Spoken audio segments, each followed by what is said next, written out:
गिबियावनो बर' investor चेनेलाव welcome खालामग्रोनाय जाबाय।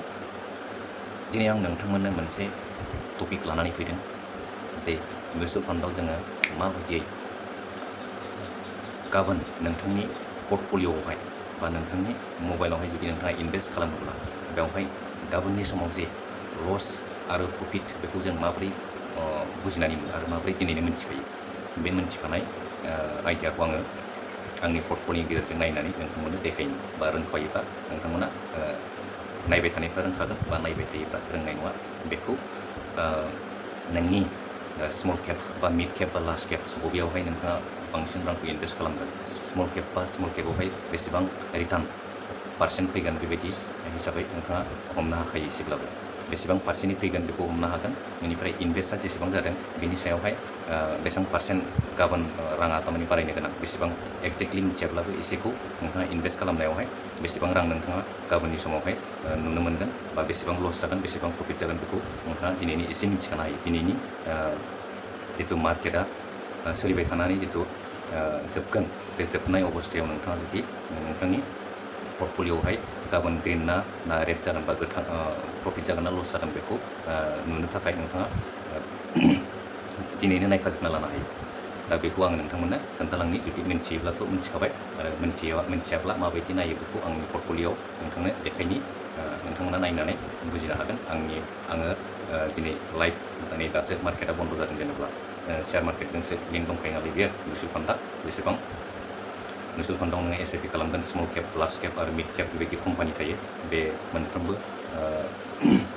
स्किमावहाय नोंथाङा जुदि रां इनभेस्ट खालामोब्ला गाबोननि पर्टफलिय'आ नोंथांनिया प्रफिट देखायगोन ना लस देखायगोन बेखौ दिनैनो नायखानानै माने मिन्थिखानो हायो आरोना। थ' बिदिब्ला भिडिअखौ नायलांदो जोबजासे, स्किप खालामालासिनो, आरो साबस्क्राइब खालामोबा साबस्क्राइब खालामनानै लादो, आरो बेबायदिनो मोननैसो नलेजफोरखौ नोंथाङा सोलोंना लानो हागोन आरोना। थ' बिदिब्ला नायलांदो।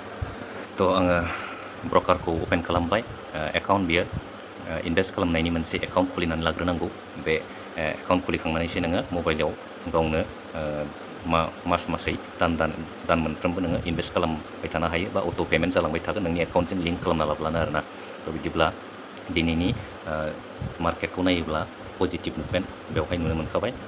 निफ्टि 50 होननाय, बेवहाय निफ्टि 50आवहाय बेसेबां कम्पानि थायो, बे कम्पानिया मोजां पारफरमेन्स खालामदों, बेखायनो 244 पइन्ट्स माने गोजौआवहाय दावखोनानै दङ। बे हिसाबै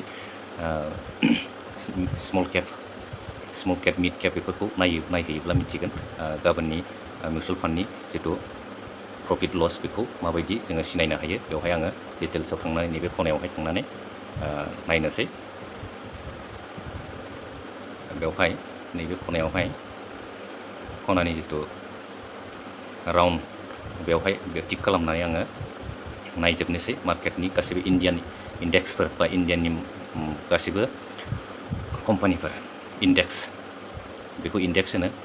बे इन्डेक्सफोरा माबायदि मुभमेन्ट खालामदों, बे इन्डेक्सनि थ्रुयैनो गासैबो कम्पानिफ्रा माबायदि माने पजिटिभ ना नेगेटिभ बेखौ जोङो बेयावनो हमना मोनो आरोना। गासैबो कम्पानिफ्रा नेगेटिभ ना पजिटिभ।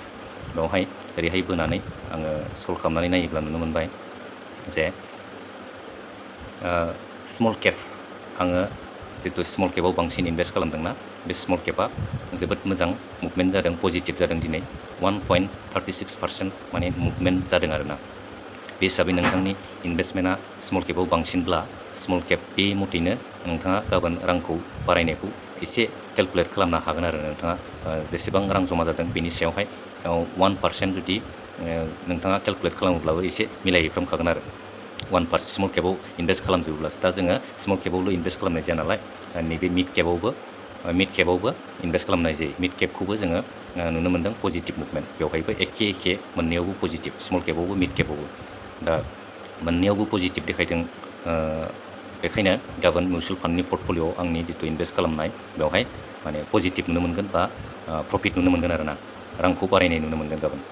बेवहायनो आङो सिनायनो हाखाबाय, दिनै मिन्थिनो हाखाबाय गाबोन आंनि माने मिउचुअल फान्ड इनभेस्ट खालामनायावहाय माने प्रफिट नुनो मोननाय जागोन। दिनै मिन्थिखानाय जाबाय आरोना। बेबायदि नायना लाखानो हायो। दा बे गासिबो माबाफोरखौ पारफरमेन्सफोरखौ जोङो बेवहायनो मबाइलावनो नायखाजोबनो हायो आरो। मबाइलाव जुदि इनभेस्ट खालामोब्ला, गावनि मबाइलावनो जुदि सोलोंनानै बेबायदि इनभेस्ट खालामोब्ला गासिबो मिन्थिखाजोबो आरोना। नैबे निफ्टि 50 बैंक निफ्टि बेफोरबायदि दा आङो एसे बेक खालामनानै देखायफिनजोबनोसै टटेलि जोङो मोजाङै सोलोङाबा बुजिनो हाया एसेबां दा आं मिउचुवेल फान्डआवहाय थुनानै नायबाय डासबर्डआवहाय क्लिक खालामनानै नायबाय अब्ला नुनो मोनबाय बे मैयानि जितु मार्केटआ पजिटिभमोन बे हिसाबै दिनै प्रफिट देखायखादों बेखौ आं मिथिखादों मैयानो बे हिसाबै दा कमप्लिटलि आपडेट जाजोबथारनानै नैफोरबायदि वान डे रिटार्नआ बेबायदि 6000 माने 6000 6,000 रां बेबायदि सानसेयावनो आङो 1.26% प्रफिट नुनो मोन्दों बेवहाय बेबायदि रिटार्नखौ सानसेयावनो बिसिम 1.26%।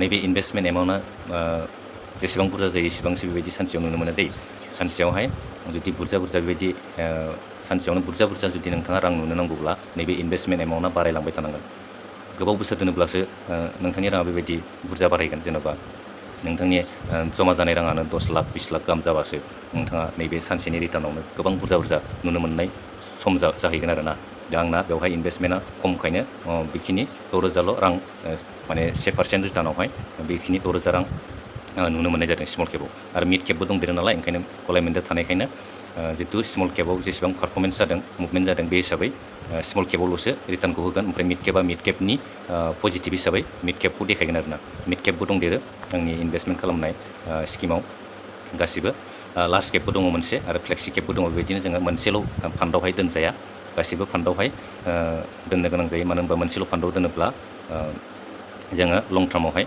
बबेबा मिउचुवेल फान्डआवहाय राङा बारायोब्ला बबेबा मोनसे स्किमावहाय लार्ज केपआव बारायनाय नङा बा स्मल केपआव बारायनाय नङा बेबायदि माने उन सिगां जायो आरोना रां बारायनायफ्रा आरो खायसेयाव बांसिन स्पिड जायो बे हिसाबै स्मल केपआवनो बांसिन स्पिड जायो हिसाबै रांखौ बांसिन थाब माने लसखौ जेरै लस नुयो एसेबांनो गोबाव बोसोर दोनोब्ला थारमाने आसाया बांसिन दङ बांसिन रां बानायनो हानाय स्मल केपआवनो बांसिन बानायनो हायो बेखौ जोङो मिउचुवेल फान्डनि जितु सिगांनि ग्राफफोर डाटाफोर पार्सेन्टेज हिसाबै माबायदि माने रिटार्न होबाय थादों बेखौ जोङो थांखांनाय माबाफ्राव ग्राफफ्राव नायोब्ला मिथियो आरोना इयारलि बा बोसोरै 2 बोसोरनि 3 बोसोरनि 5 बोसोरनि 10 बोसोरनि माबायदि रिटार्न होबाय थादों बेखौ नायजोबोबा मिथिना मोनो जोङो बेबायदिनो गोबां सोलोंनो गोनां थायो दा बिदिब्ला आङो पर्टफलिय'खौ बेखिनि नोंथांमोननो आइडिया मोननो थाखाय देखायनाय जाबाय इडुकेसन पारपसनि थाखाय सोलोंनो थाखायल' बेवहाय आङो इनभेस्ट खालामनो थाखाय रेकमेन्डेसन होआखै थ' अब्ला नोंथाङा बेखिनि आइडियाखौ मोनबायब्ला जुदि नोंथाङाबो मबाइलनि गेजेरजोंनो मबाइलजोंनो जुदि इनभेस्ट खालामनो हानाय जुदि रोंबायब्ला आरो रोंनो थाखाय जुदि गोसो जादोंब्ला सोलोंजोबनाय बायदिनो गावनि मबाइलावनो इनभेस्टखौ माबोरै मान्थलि हिसाबै जोङो SIP खालामलांबाय थानो हायो बेखौ गावनि मबाइलावनो सोलोंजोबनानै आरो गावनो सानफ्रामबो बेबायदि पर्टफलिय'खौ नायनानै जोङो आइडिया लानानै माबायदि इनभेस्ट खालामबाय थानो हायो बे नलेजखौबो सोलोंजोबनो हागोन आरोना बिदिब्ला भिडिअखौ जोबजासे नायबायब्ला लाइक खालामनानै आरो साबस्क्राइब खालामनानै नटिफिकेसनखौ अन खालामना लादो आरो थेंक इउ थेंक्स फर वाचिं